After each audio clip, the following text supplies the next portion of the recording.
Mwanzo sura ya 12 mstari wa kwanza. Bwana akamwambia Abrahamu, toka wewe katika nchi yako na jamaa zako na nyumba ya baba yako, uende mpaka nchi nitakayokuonyesha.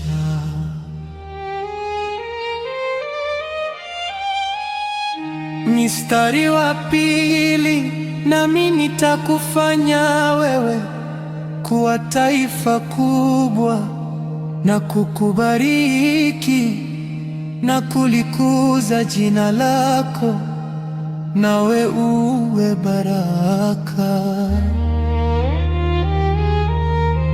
Mstari wa tatu, nami nitawabariki wakubarikio, naye agulani nitamlaani, na katika we jamaa zote za dunia watabarikiwa. Mstari wa 4, basi Abrahamu akaenda kama Bwana alivyomwamuru. Lutu akaenda pamoja naye, naye Abrahamu alikuwa mtu wa miaka 75 alipotoka Harani. Mstari wa 5, Abrahamu akamchukua Sarai mkewe na Lutu mwana wa nduguye na vitu vyao vyote walivyokuwa wamejipatia, na hao watu waliowapata huko Harani wakatoka ili kwenda nchi ya Kanaani, nao wakaingia katika nchi ya Kanaani.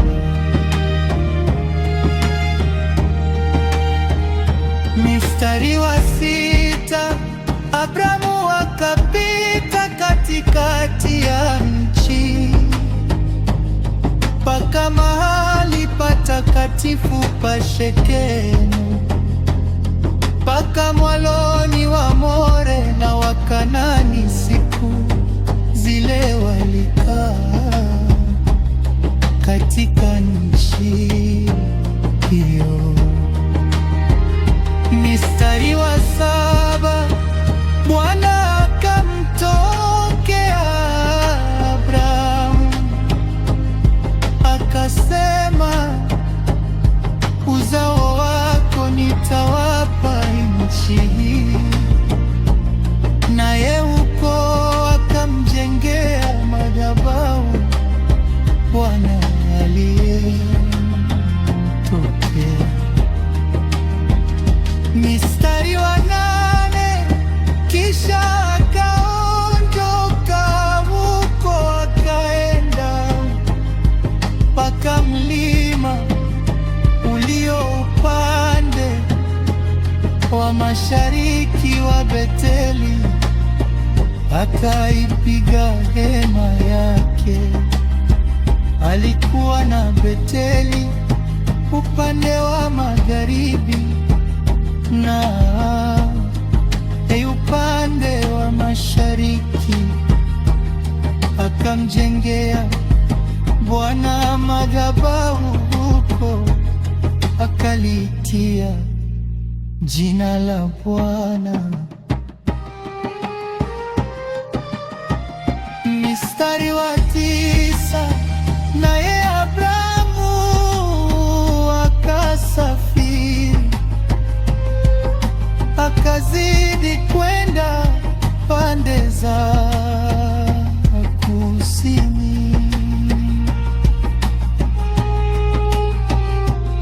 Mstari wa 10, basi kulikuwa njaa katika nchi ile.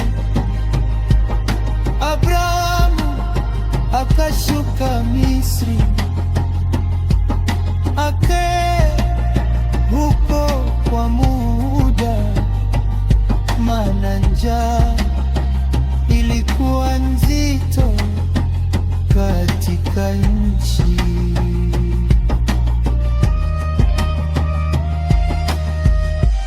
Mstari wa 11, ikawa alipokuwa karibu kuingia Misri, akamwambia Sarai mkewe, tazama, najua ya kuwa mwanamke mzuri wa usi.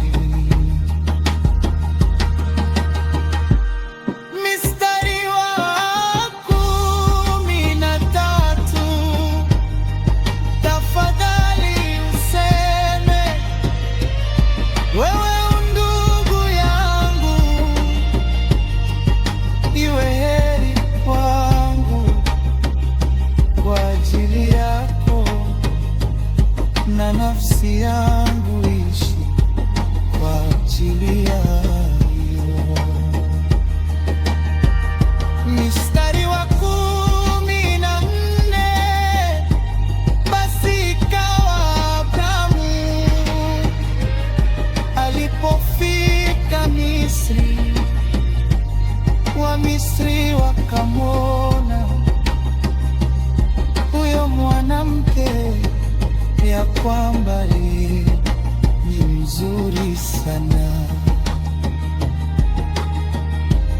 Mstari wa 15, wakuu wa Farao wakamwona, nao wakamsifu kwa Farao. Basi yule mwanamke akachukuliwa nyumbani mwa Farao. Mstari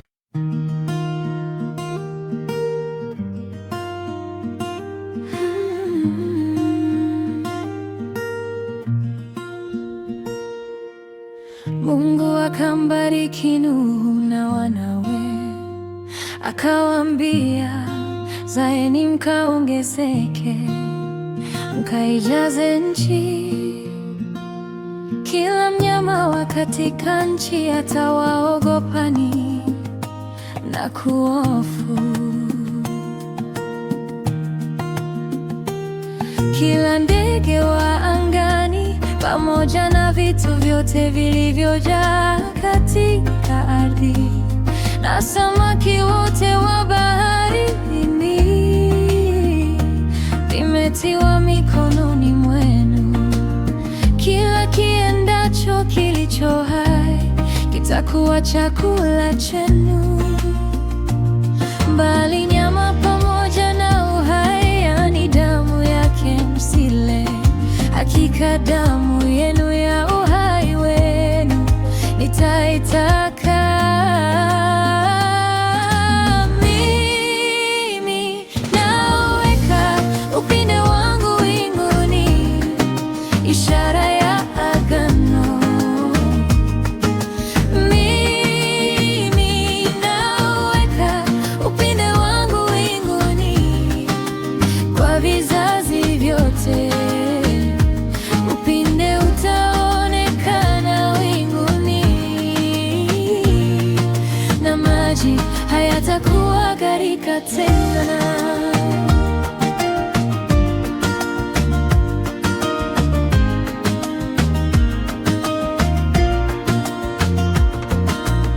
Mimi tazama, nalithibitisha agano langu nanyi, tena na uzao wenu baada yenu, na kila kiumbe hai kilichoko pamoja nanyi, ndege na mnyama wa kufugwa.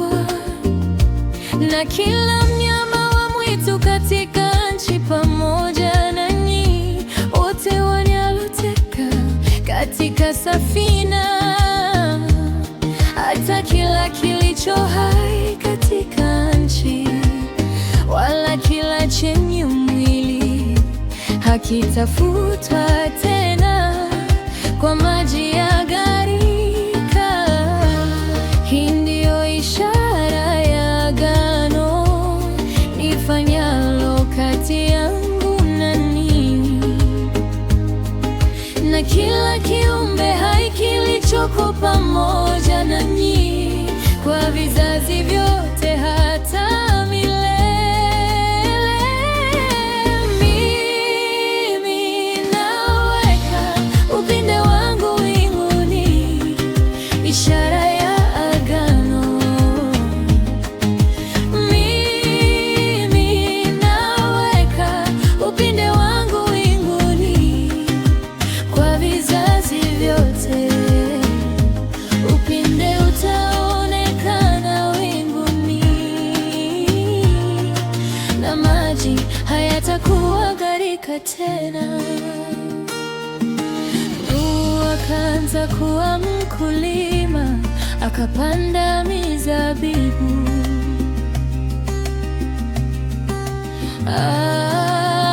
Akanwa divai, akalewa, akawa uchi katika hema yake. Shemu na Yafeti wakatwaa vazi, wakalitanda mabegani mwao,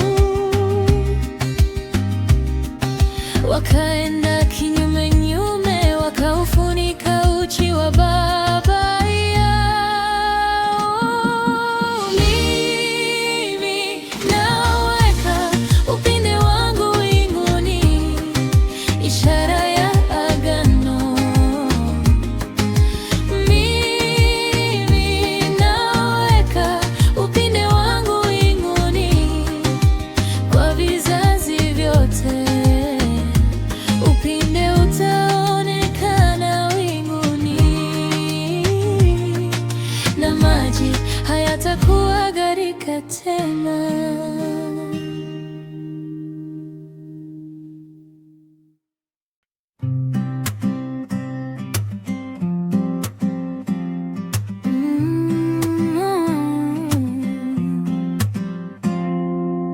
Ndivyo vizazi vya wana wa Nuhu, Shemu na Hamu na Yafeti, na kwao walizaliwa wana wa kiume baada ya gharika. Wana wa Yafeti ni Gomeri na Magogu na Madai na Yavani na Tubali na Mesheki na Tirasi. Na wana wa Gomeri ni Ashkenazi na Rifati na Togama. Na wana wa Yavani ni Elisha, Tarshishi, Kitimu na Warodani. Kwa hao nchi za pwani za mataifa ziligawanikana kuwa nchi zao, kila moja kwa lugha yake, kwa jamaa zao, kwa jamaa zao, mataifa yao, mataifa yao, mataifa yao. Na wana wa Hamu ni Kushi na Misri na Putu na Kanani. Kushi akamzaa Nimrodi, akaanza kuwa mtu hodari katika nchi. Alikuwa hodari kuwinda wanyama mbele za Bwana. Kwa hiyo watu hunena kama Nimrodi, hodari wa kuwinda wanyama mbele za Bwana. Mwanzo wa ufalme wake ulikuwa Babeli na Ereku na Akadi na Kalne katika nchi ya Shinari. Akatoka katika nchi ile akaenda mpaka Ashuru, akajenga Ninawi na Rehoboti na Kala na Reseni kati ya Ninawi na Kala. Nao ni mji mkubwa, kila moja kwa lugha yake, kila moja kwa lugha yake.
Nchi yote ilikuwa na lugha moja na usemi mmoja. Ikawa watu waliposafiri pande za mashariki, waliona nchi tambarare katika nchi ya Shinari, wakakaa huko. Wakaambiana, haya na tufanye matofali,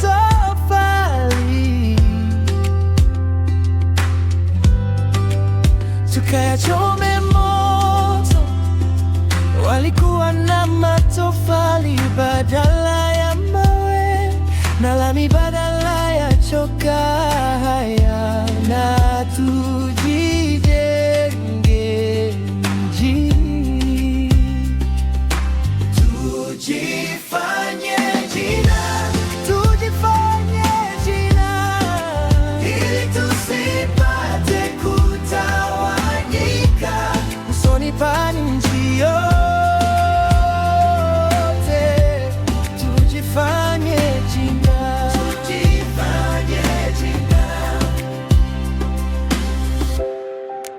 Bwana akashuka ili aone mji na mnara waliokuwa wakiujenga wanadamu. Bwana akasema, tazama, watu hawa ni taifa moja na lugha yao ni moja, na haya ndiyo wanayoanza kuyafanya. Wala sasa watazuiliwa neno wanalokusudia kulifanya. Haya na tushuke huko, tuwachafulie usemi wao, ili wasisikilizane. Ili wasisikilizane, ili tusipate kutawanyika usoni pa nchi yote. Tujifanye jina.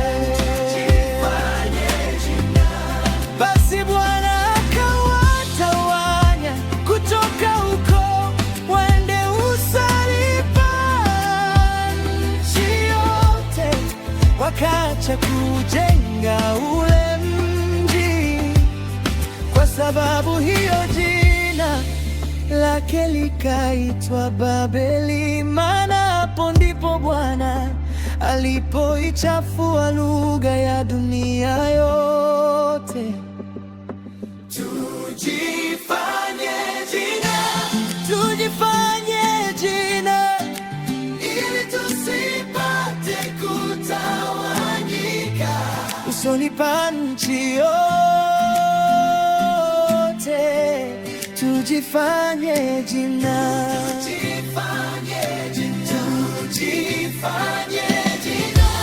Na kutoka huko Bwana akawatawanya wote usoni pa nchi yote. Tujifanye jina.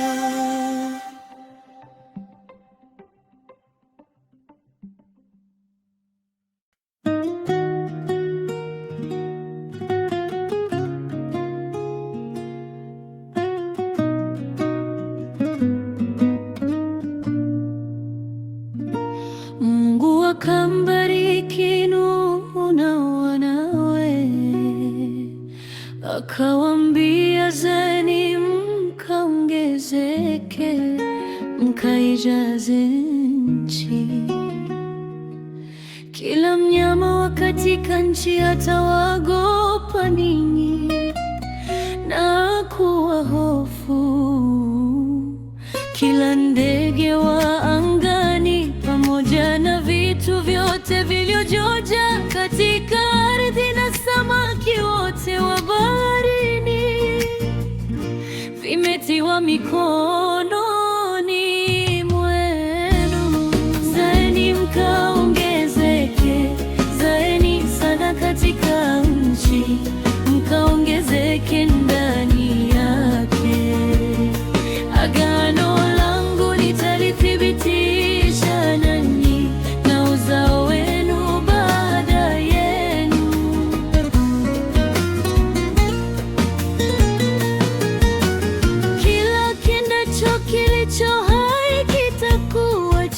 chakula chenu, kama nilivyowapa mboga za majani, kadhalika na wawapeni, bali nyama pamoja na uhai, yaani damu yake msile. Hakika damu yenu ya uhai wenu nitaitaka, kwa mkono wa kila mnyama nitaitaka, na kwa mkono wa mwanadamu nitataka uhai wa mwanadamu. Atakayemwaga damu ya mwanadamu, damu yake huyo itamwagwa damu mwanadamu, maana kwa mfano wake Mungu alimfanya mwanadamu. Nanyi zaeni mkaongezeke, zaeni sana katika nchi, mkaongezeke ndani yake.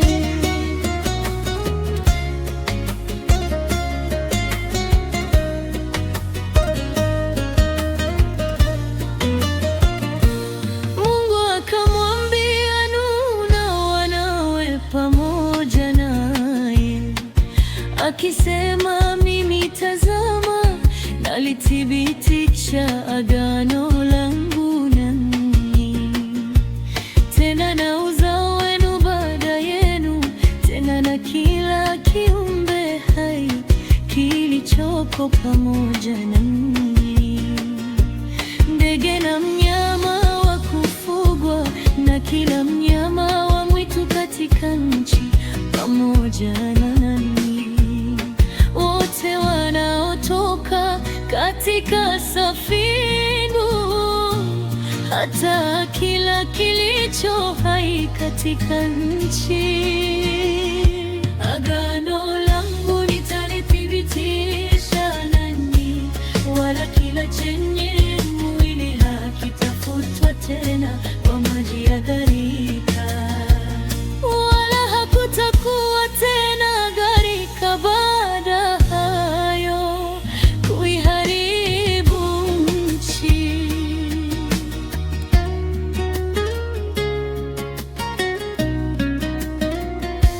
Mungu akasema, hii ndiyo ishara ya agano nifanyalo kati yangu na ninyi na kila kiumbe hai kilichoko pamoja nanyi, kwa vizazi vyote hata milele. Mimi nauweka upinde wangu mbinguni, nao utakuwa ishara ya agano kati yangu na nchi. Hata itakuwa nikitanda mahema juu ya nchi, upinde utaonekana winguni, nami nitalikumbuka agano nami lililoko kati yangu na ninyi na kila kiumbe hai katika wote wenye mwili. Maji hayatakuwa gharika tena kuwaharibu wote wenye mwili. Basi huo upinde utakuwa winguni, nami nitauangalia nipate kulikumbuka agano la milele lililoko kati ya Mungu na kila kiumbe hai katika wote wenye mwili kilichoko katika nchi. Mungu akamwambia Nuhu, hii ndiyo ishara ya agano nililoliweka kati yangu na wote wenye mwili walioko katika nchi. Wana wa Nuhu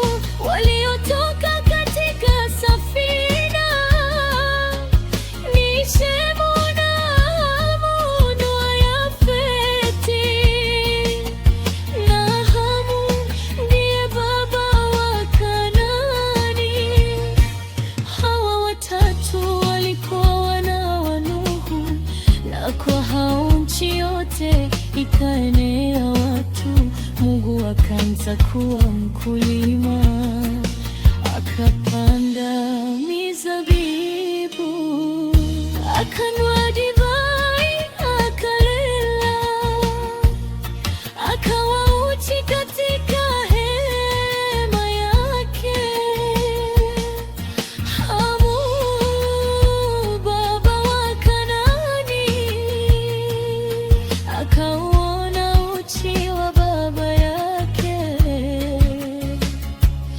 akawaeleza ndugu zake wawili waliokuwa nje. Shemu na Yafeti wakatoa vazi, wakalitanda mabegani mwao wote wawili, wakaenda kinyume nyume, wakaufunika uchi wa baba yao. Nyuso zao zilielekea nyuma, wala hawakuona uchi wa baba yao. Mungu akalevuka katika ulevi wake, akajua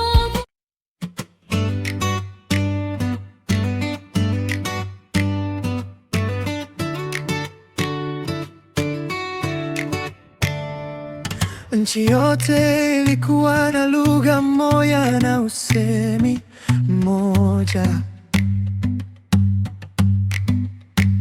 Ikawa watu waliposafiri pande za mashariki, waliona nchi tambarare katika nchi ya Shinari.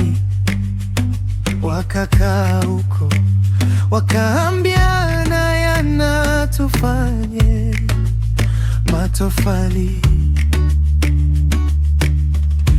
tukayachome moto.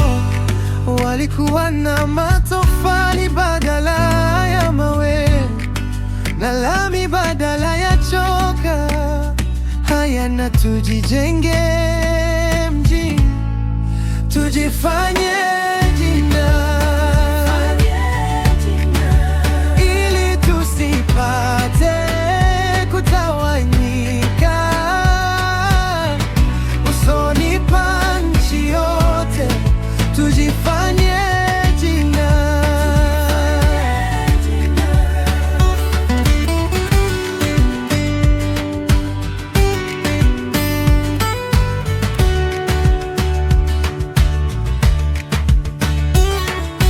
Bwana akashuka ili aone mji na mnara waliokuwa wakiujenga wanadamu. Bwana akasema, tazama, watu hawa ni taifa moja, na lugha yao ni moja, na haya ndiyo wanayoanza kuyafanya. Wala sasa hawatazuiliwa neno wanalokusudia kulifanya. Haya, na tushuke huko, tuwachafule usemi wao, ili wasisikilizane, ili wasisikilizane. Tujifanye jina,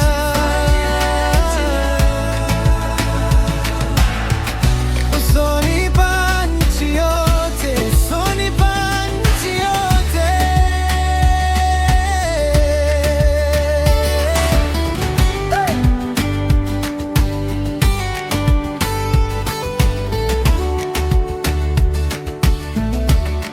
Basi Bwana akawatawanya kutoka huko, waende usoni pa nchi yote.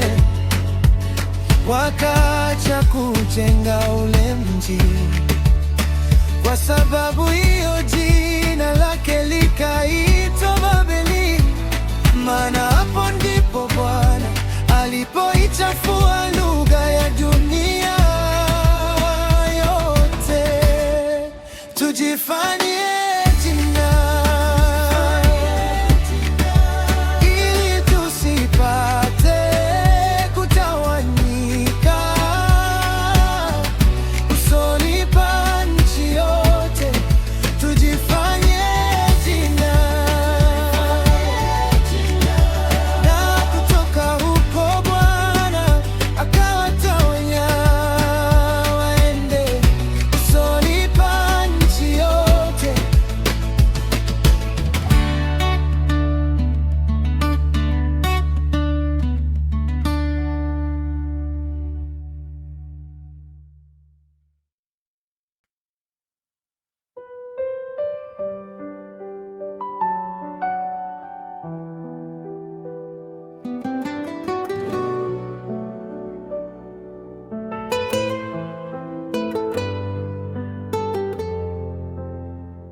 Abrahamu akapanda kutoka Misri,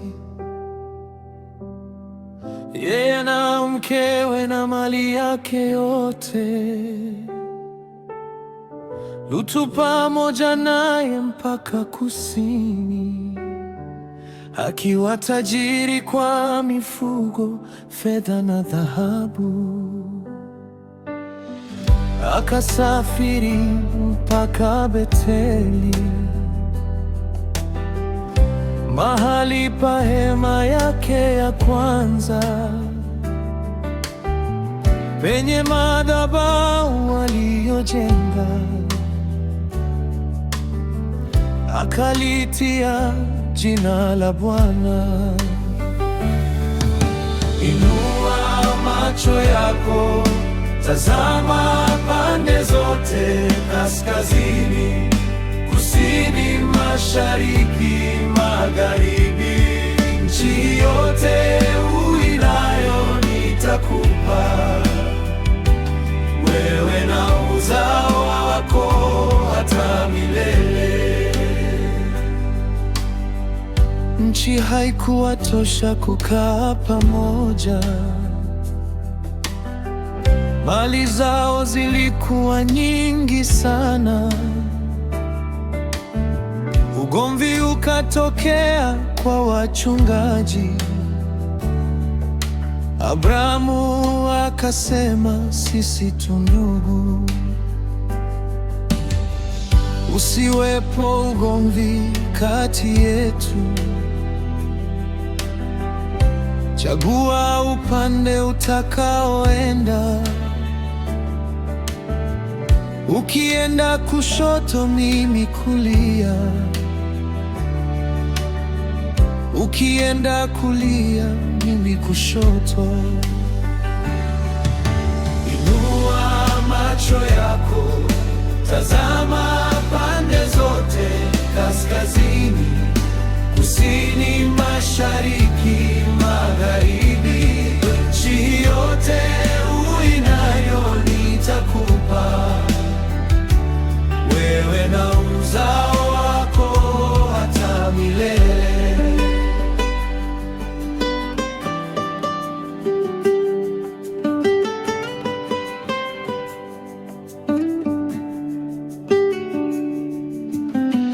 Lutu akaliona bonde la Yordani likiwa na maji kama bustani ya Bwana. Akaenda mashariki, akachagua bonde. Wakajitenga moja na mwingine. Abrahamu akakaa Kanaani, Lutu akajongeza hema Sodoma. Lakini watu wake walikuwa wabaya, wenye dhambi nyingi juu ya Bwana. Uzao wako utakuwa kama mavumbi ya nchi, ukihesabika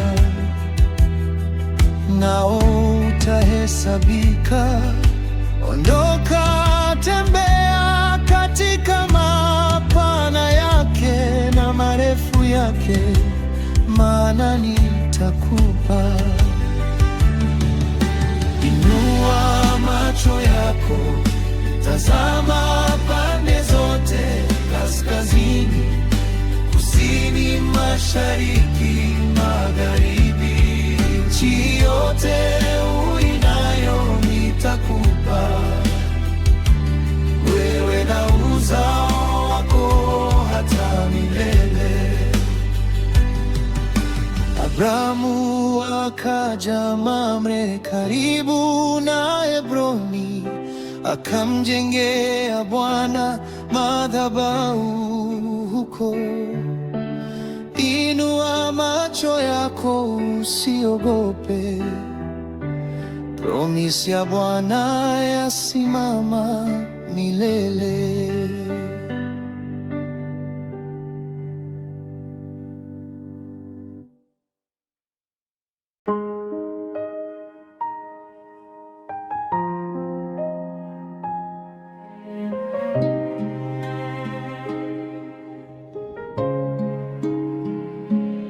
Abrahamu akapanda kutoka Misri, yeye na mkewe na kila alichokuwa nacho, na Lutu pamoja naye mpaka kusini.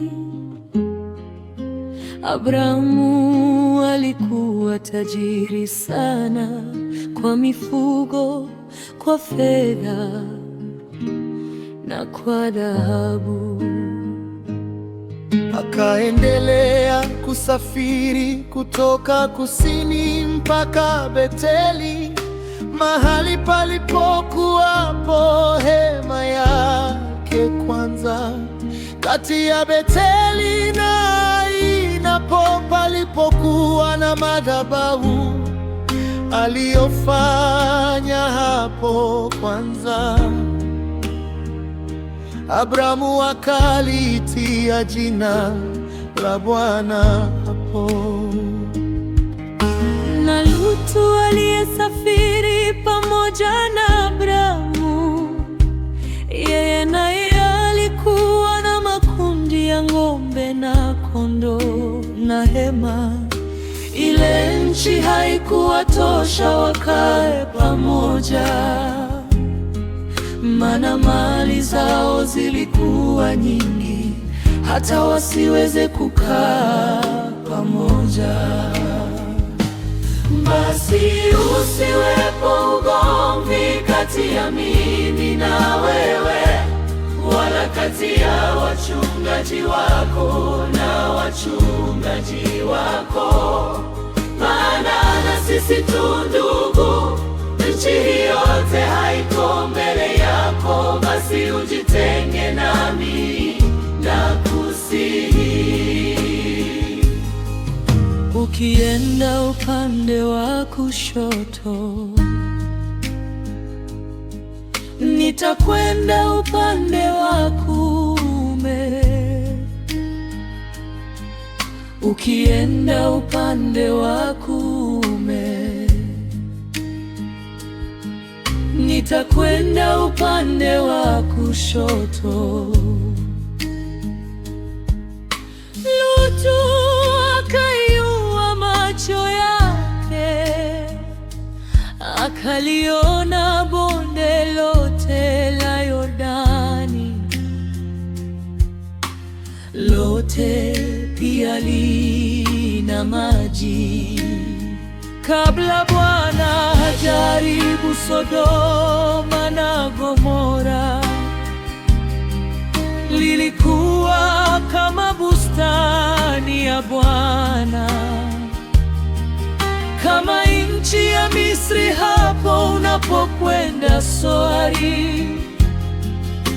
Lutu akajichagulia bonde lote la Yordani, akasafiri kwenda upande wa mashariki.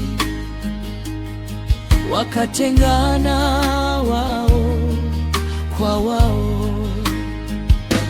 Abrahamu akakaa katika nchi ya Kanaani, na Lutu akakaa katika miji ya lile donge.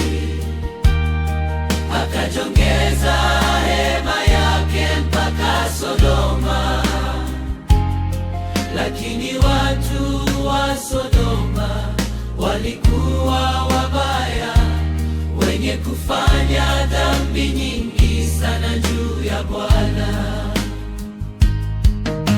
Inua sasa macho yako ukatazame